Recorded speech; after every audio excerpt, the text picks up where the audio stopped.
여러분, 치약이 다 떨어졌을 때 어떻게 하시나요? 찾아보기도 귀찮고 비싸니까 인터넷에서 뭐 최저가 순으로 검색도 하고 마트에서 뭐 세일 중인 거 아무거나 골라오기도 하는데요. 아니면 주변에서 선물해주면 선물 받은 거 그냥 아무렇게나 쓰기도 하고요. 어차피 치약이 다 거기서 거기지 않나 뭐 이렇게 생각할 수도 있어요. 그런데 사실 아무렇게나 썼다가 큰일 나는 경우가 종종 있습니다. 뭐 심하면 치아가 심하게 마모가 돼서 이문병까지 생길 수 있고 굉장히 싫은 일을 만들어 버릴 수도 있습니다. 그래서 치약은 우리 입안에 들어가는 의약 외품이기 때문에 아무거나 쓰면 안 될 수가 있어요. 그래서 오늘은 어떤 치약은 피해야 하는지, 어떤 치약은 나에게 맞는지, 이왕 양치질하는 거 올바른 치약을 사용해서 내 치아를 더 효과적으로 관리할 수 있는 방법을 알아가시기를 바라겠습니다.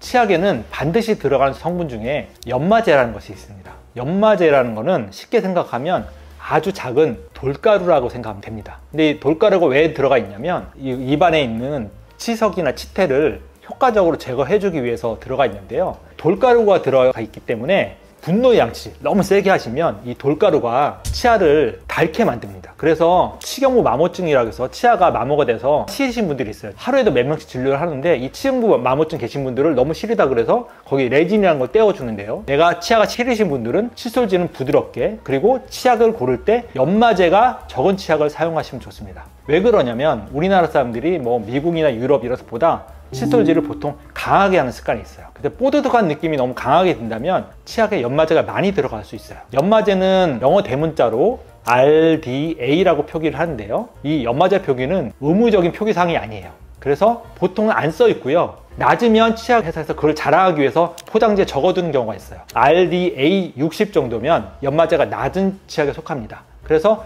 내 치아가 시리다, 그래서 나는 연마제가 적은 걸 사용하고 싶어, 그러면 인터넷 검색해서 RDA가 낮은 치약을 사시는 것도 좋은 방법 중에 하나입니다. 치약에서 오렌지 맛이 나거나 거품이 너무 나는 치약은 피하시는 것이 좋습니다. 그렇잖아요. 칫솔질에 막 거품이 안 나면 개운한 맛이 안 나는 경우가 있어요. 그죠? 근데 그거는 사실 좋은 게 아니에요. 왜냐하면 이 거품은 SLS라고 하는 성분인데요. 잇몸에 자극을 주는 성분이에요. 특히 잇몸병이 있는 분들, 40대 이상 분들은 이 거품이 많이 날수록 잇몸에 자극을 주신다고 생각하시면 돼요. 그래서 거품이 안 나는 치약을 한번 사서 써보시면 처음에는 적응이 어렵지만 한 일주일 정도만 사용하시다 보면 잇몸이 탄탄해지는 걸 느낄 수가 있어요. 그리고 오히려 그거에 적응하게 됩니다. 특히 나한테 잇몸병이 있다 그러면 거품이 너무 많이 나는 치약은 피하는 것이 좋겠다, 이렇게 생각하시면 될 것 같습니다.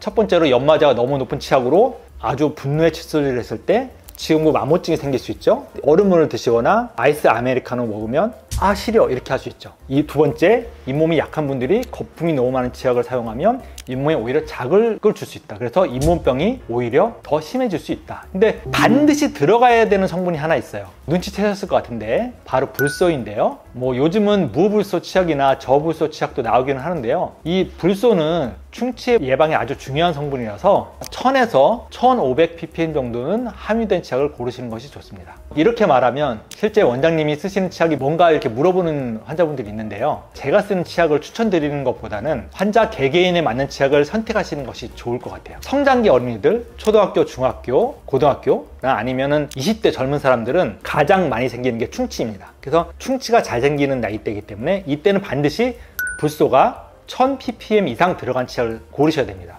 저불소나 불소가 아예 안 들어간 치약을 쓰시면 아무리 양치질을 해도 충치가 생기는 걸 막을 수가 없어요. 내가 나이가 젊다 그러면 반드시 불소가 들어간 걸 확인해 주셔야 되고요. 두 번째로 아까도 말씀드렸다시피 시린이 증상을 가지신 분들은 연마제가 적은 치약을 고르시고요. 근데 연마제가 그냥 만약 안 써 있다, 질산칼륨이나 염화스티로틴 같은 민감성을 줄여주는 치약들이 있어요.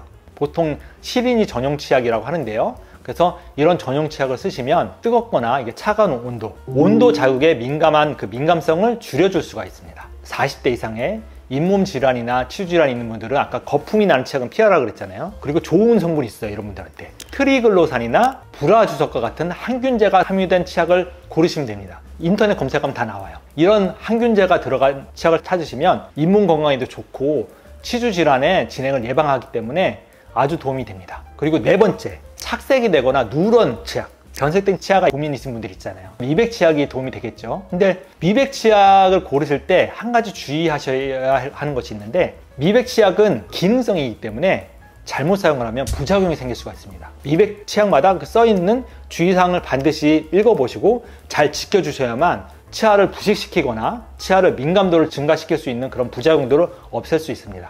오늘 말씀드린 꼭 들어가야 되는 치약 성분, 그리고 들어가면 안 되는 치약 성분, 그리고 나한테 맞는 치약을 말씀드렸습니다. 이렇게 치약을 잘 고르셔서 올바른 양치질을 하시면 충치 예방도 할 수 있고 치주질환 예방에도 도움이 될 것 같습니다. 감사합니다.